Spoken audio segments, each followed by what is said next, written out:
Today I'm going to show you how to compress media in Microsoft PowerPoint.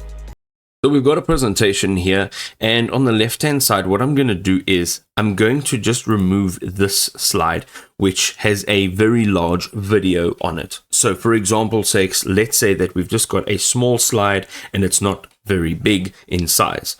On the left, if I click on File and I come down to Info, you will see over here the very first option is Protect Presentation. Now, if I go back and I add in that slide with that very large video again, and I go into File, we will go down to Info, and now you will see that the very first option is Compress Media.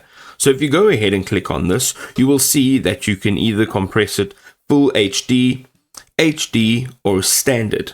Now, my suggestion is when you are doing this, make sure that you make a copy of your presentation so that you will have one original version at full resolution and you'll have one compressed version.